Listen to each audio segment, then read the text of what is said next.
anything, the pressure in the lungs equals the pressure in the room. And by the way, atmospheric pressure is 760, okay, millimeters of mercury. And we'll talk about all that, okay. When you breathe in, the pressure in your lungs is slightly less than the pressure in the rooms. So air flows from the room into the lungs, because air always flows from a place of higher pressure to a place of lower pressure.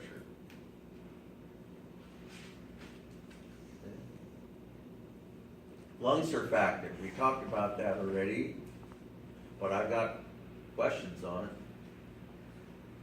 Okay, so inspiration versus expiration. This is a new slide that I put in because it's a good nursing application. And you should know about a condition called respiratory depression. There are certain pharmaceuticals that are famous for having a side effect of respiratory depression, okay? Primarily the narcotic analgesics are the most notorious ones. People who do drug overdoses, what probably kills them is respiratory depression. They just go into a state of respiratory arrest. A lot of end-stage patients, like hospice patients, will be taking massive amounts of narcotic analgesics. They'll have pain pumps and all this kind of stuff going on, and you're sort of on the lookout for respiratory depression, although you sort of accept a certain amount of it with them. But anytime people take an overdose of one of these, the opium analgesics or even Demerol, is known for a certain amount of respiratory depression. And these so-called, I don't like the word narcotic, but so-called narcotic analgesics. What about alcohol? People who die of alcohol overdose probably die of respiratory depression, be my guess, unless it's just poisoning. I mean, it depends on, the patient, because it's that much alcohol that it would be your demise, would certainly be not good for a lot of things.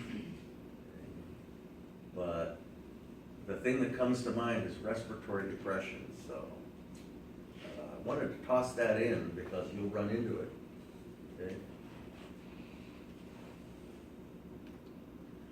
We all know about CPR, and you'll probably all learn how to do it if you don't know already, okay? And one of the reasons it works so well is because the heart's right next to the sternum, and so you can mimic the effect of a beating heart. You maybe get 30–40% of cardiac output if you do it right.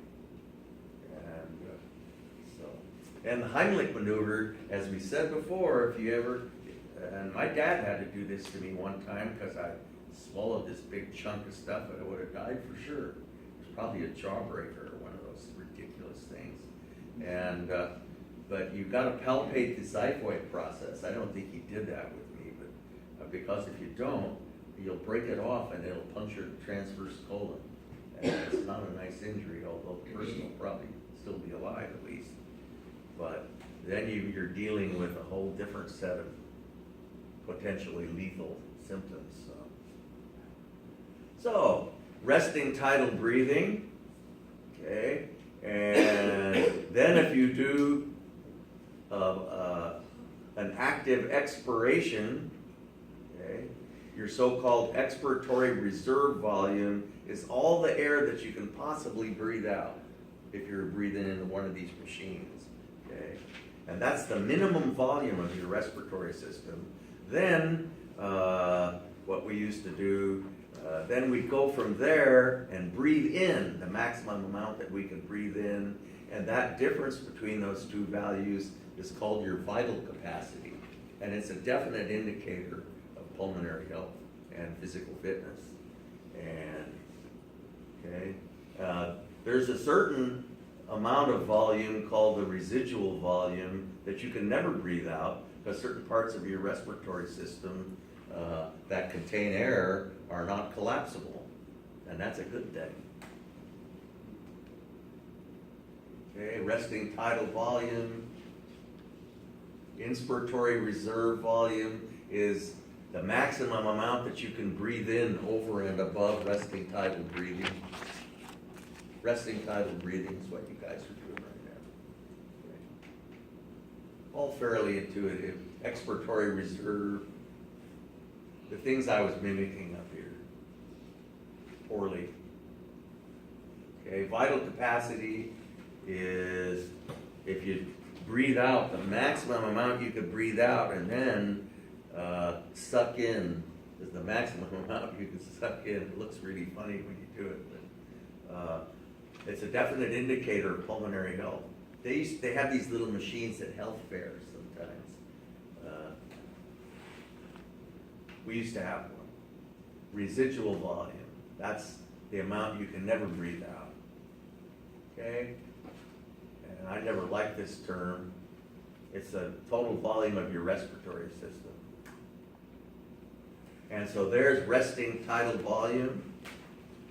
And if you breathe in your maximum amount, your respiratory system reaches its maximum volume. If you breathe out the maximum amount you can breathe out, your respiratory system reaches its minimum volume, but there's a certain amount you can never breathe out. So there it is. And so, what are the muscles of resting tidal breathing? How about passive inspiration? External intercostals and diaphragm. What are the muscles of passive expiration? None. What are the muscles of active inspiration? External intercostals, diaphragm, scalene, sternocleidomastoid. What are the muscles of active expiration? Internal intercostals and abdominals. Practice it at home when no one's looking. Okay, so for the remainder of the time, we'll talk about oxygen transport. Okay, how we carry oxygen in the blood. Oxygen is a nonpolar substance, and there's, you know the old rule, likes dissolve likes. So hypothetically, oxygen shouldn't dissolve in water. Well, it's a rule of thumb, likes dissolve likes. So luckily, fish are very happy that a little bit of oxygen dissolves in water. Okay, even though it's a nonpolar gas, a little bit dissolves in water, but certainly not enough dissolves in blood, which is a water-based fluid.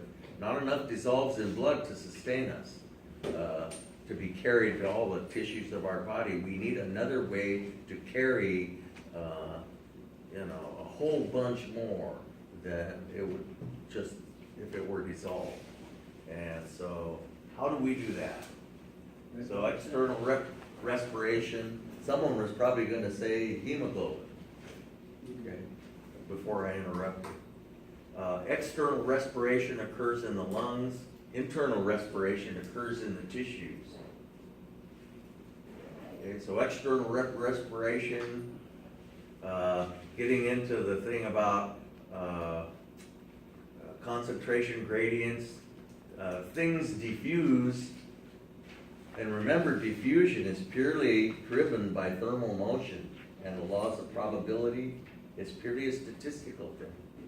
So if you have a system in constant motion, where you got a bunch of particles in constant motion, and if you have more of them over here than you have over here, pretty soon, due to the laws of statistics, you're going to have the same amount everywhere.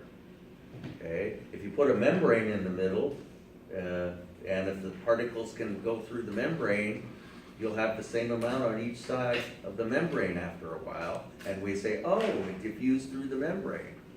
Okay? But it's driven purely by thermal motion and the loss of statistics.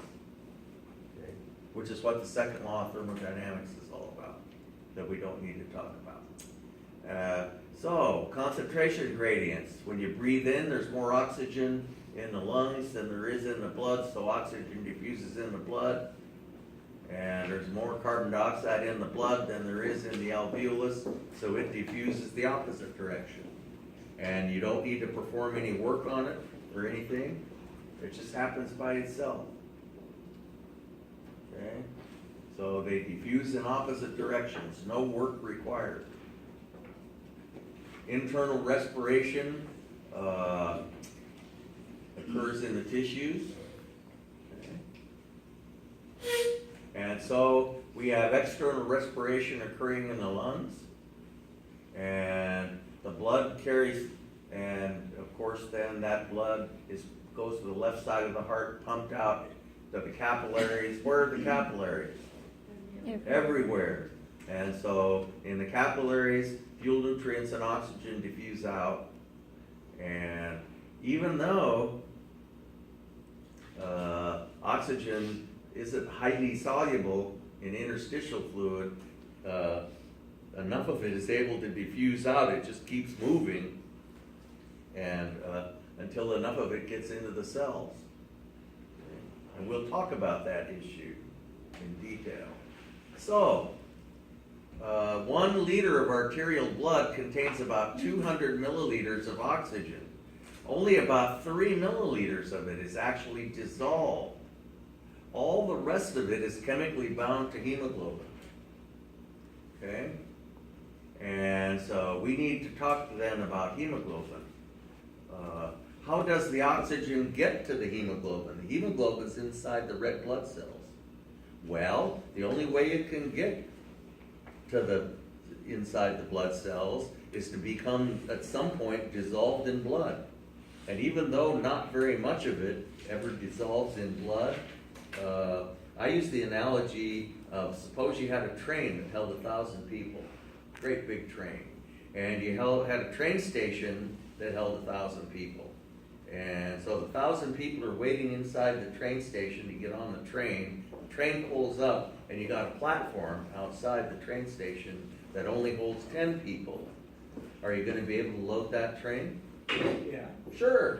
We just keep the people moving across that little train platform into the train, and eventually you can get them all over there. So at any one time there will only be 10 people on the platform, but eventually you'll get them all in there. It's the same thing. You got a blood cell sitting just outside the alveolus, and you got the oxygen diffuses through that membrane and goes into the blood, in which it's not very soluble, and only a little bit of it will dissolve at any one time, but it keeps moving into the blood cell and is replaced by more. And at any one time, you never have very much dissolve, but enough of it, you can get enough over there eventually that you can occupy all the binding sites on the hemoglobin molecules. See? And so that's how it happens. And enough oxygen physically dissolves in water to corrode the heck out of these oil drilling rigs that have a huge problem with it. Enough oxygen dissolves in water to keep our fish alive. So even though it's not much, it's enough. Okay? Hemoglobin is a great big huge protein molecule that exists of a whole bunch of helical, incredibly complex helices. The helix is like a big slinky, correct? And within that hemoglobin molecule, there are 4 iron ions. Okay? Each iron ion can bind 1 oxygen molecule reversibly. It's a reversible kind of bonding. It doesn't grab it permanently, but it's a temporary binding site. It'll release it under the right conditions. Hemoglobin has these wonderful properties that are just what we want them to be, okay? If the hemoglobin is working correctly and you don't have sickle cell anemia or something. So each hemoglobin can hold 4 oxygen molecules, okay? If 100 hemoglobin molecules are carrying 200 oxygen molecules, the hemoglobin is only 50% saturated, isn't it? Okay. In reality, a normal person will have about 95 to 97% hemoglobin saturation. If you stick your finger in one of those pulse oxes that I didn't bring because you'd all be bored by it. Okay? Okay, and I hope that I was right about that, because it's kind of fun if you've never seen one, to see it. Okay, so if you are down in the 80s, you will be blue. You will be cyanotic. You will have a blue appearance. Okay, you will have a condition called cyanosis, or hypoxemia, or all sorts of chic little words that are used to describe it. We're going to talk in lab about what a chemical equilibrium is. Okay, I tried in vain to find a reverse arrow. Chemical equilibrium is possible where you have a reversible process. Okay, a process that can go backwards. Okay, and so oxygen is becoming bound to hemoglobin to form oxyhemoglobin, but at the same time, the process is going backwards, and hemoglobin is capable of giving up its oxygen and releasing it. Okay? And you have the forward and reverse processes happening all the time. Those forward and reverse processes reach an equilibrium. They reach a balance, and they probably don't happen at the same rate. One is probably faster than the other, but they reach a balance such that the amounts of all these species involved becomes constant. Okay? At that time, we say we have reached equilibrium. Okay? Equilibrium is generally reached almost instantaneously. The interesting thing about it is that you can shift a chemical equilibrium to form a new equilibrium with new equilibrium amounts. And if you add something on the left, it'll shift the equilibrium to the right to form a new equilibrium, where now we have more of the stuff on the right than we did before. So if you add oxygen, you'll shift the equilibrium to the right and form more oxyhemoglobin. Okay? And that pretty much sums up the properties of hemoglobin, which follows the rules of chemical equilibrium, because hemoglobin tends to pick up oxygen where oxygen concentrations are high and drop it off where oxygen concentrations are low. And we'll talk about chemical equilibrium a lot in lab Wednesday, because shifting chemical equilibrium is germane to a number of things that we're going to be doing this quarter, and it's important to understand it. So if you add something on the left, you establish a new equilibrium where you then have more of the stuff on the right than you did before. If you remove something that's on the left, you shift it to the left, and then you have less of the stuff on the right than you did before. So hemoglobin drops off oxygen where oxygen concentration is low. If you're removing oxygen from the system, it'll shift to the left. And you'll have less of this than you did before, but then you'll be liberating oxygen in the process, won't you? Okay. So in the lungs, the equilibrium is shifted to the right, okay, where you have it's mostly oxygenated hemoglobin. In the tissues are removing oxygen, and so it's shifting to the left to provide more of it, and you then have less oxyhemoglobin than you did before, but the tissues are getting oxygenated. So that's all I'm going to say about chemical equilibrium now, but we'll talk about it again. So here we have a system in equilibrium. I just happen to have a picture that demonstrated this system. If you add something on the left, you'll shift it to the right to form a new equilibrium where you have more of the stuff on the right than you did before. So let's look at the graph here. So here's our initial equilibrium where you have a constant amount of all three of these things. This is the one on the right, that's the two on the left. And so we're going to add more H2, H2's on the left. If you add something on the left, you shift it to the right to form a new equilibrium, where now in the new equilibrium you got more of the stuff on the right. So we added H2, and we now form a new equilibrium, and we now have more of the stuff on the right than we did in the initial equilibrium, correct? Okay. Is that why divers have to stay in the? Well, it's not. I know what I'm reading your mind, I hope correctly. Mhm. And we're gonna talk about the bends soon enough. Okay, so, another chemical concept here, a pretty easy one, is Dalton's law of partial pressures. And Dalton's law of partial pressures is when you got a mixture of gases, okay? Suppose you have a mixture of gases at 1 atmosphere, which is, if you read a barometer in Brookings right now, my guess is it would be real close to 760 millimeters of mercury. This is 1 atmosphere at sea level. So if you had a mixture of gases, which is essentially, this is what we have in air, correct? The partial pressures of each separate gas, if you measured them separately somehow, should add up to 760.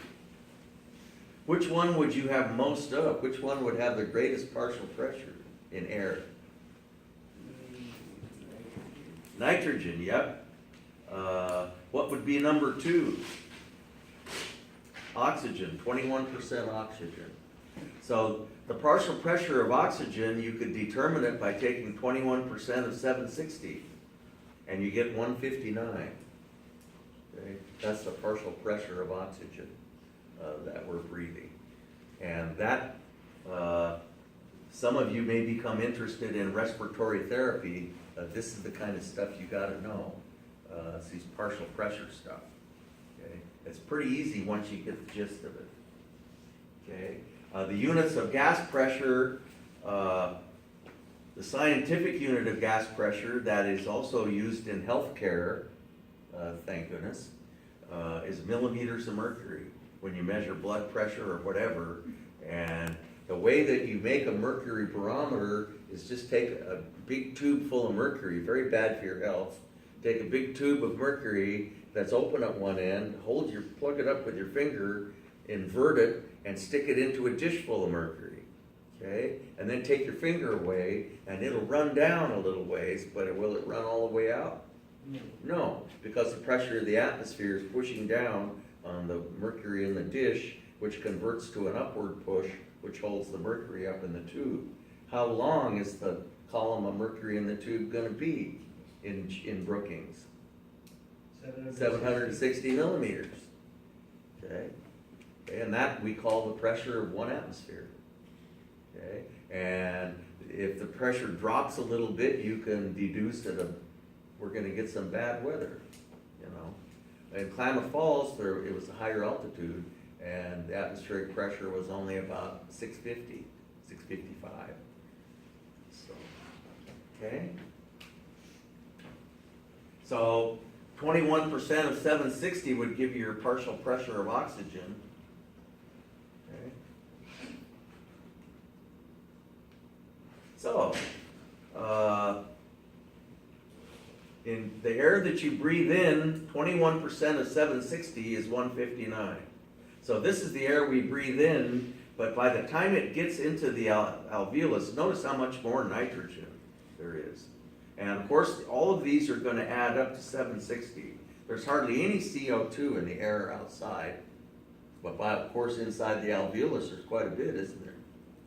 Okay. So all of these add up to 760, Dalton's law of partial pressure.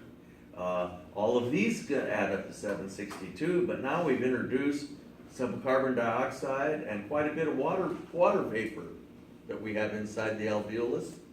So they take up space that would normally be occupied by oxygen. So the PO2 of oxygen in the alveolus is 105. And that's a number that you might want to become familiar with. Okay? 105, PO2 105 in the alveolus at sea level. Okay?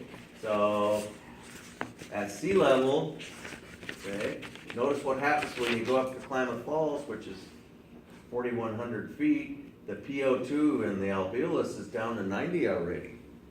Okay, that only gives you mild discomfort, if any at all, for reasons we will see. But on top of Mount Everest, look where it is, down to 21, and there's a certain critical point where you start to become very ill because the amount of oxygen, as a PO2 drops off, the amount of oxygen being transported by hemoglobin drops off radically. Okay, and here's sort of a similar kind of thing, shows about the same thing. Okay, so that was Dalton's law of partial pressure. The one other law that we got to look at is another fairly simple one and an interesting one, Henry's law. And Henry's law says that when a gas sample is placed over a liquid, and of course if you got a glass of water, it's got gas over it, doesn't it? Okay? And the greater the pressure you put on that gas, the more of it will dissolve in the liquid. Okay? And that's the way they make carbonated beverages. They take carbon dioxide and apply carbon dioxide under great pressure to whatever they want to carbonate, and it forces a whole bunch of it into solution. Even though CO2 is nonpolar, it makes a whole bunch more of it dissolve, and then they cap it. And so it stays in solution as long as you keep the cap on, but the moment you take the cap off, the pressure goes from some really high pressure, whatever it was, down to atmospheric pressure, and the gas all fizzes out. Okay? And that's exactly what happens when you get the bends. When you breathe gas underwater, when you're scuba diving, for any long period of time, you're breathing it, like if you're 100 feet deep, you're breathing it at a very high pressure. And so that forces a whole bunch of it to dissolve in your blood. And if you come up too fast, it'll all fizz out of your blood at once and do great damage to, if not lethal damage to your tissues. And so that's why you come up slowly and let it fizz out really slowly as you move back up. You have decompression stops. See? So Henry's law is the law you gotta know inside out if you're a scuba diver.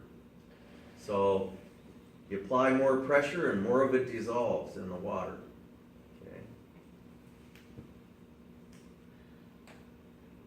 So it has a whole lot to do with scuba diving, where you're breathing gas under very high pressures. Okay?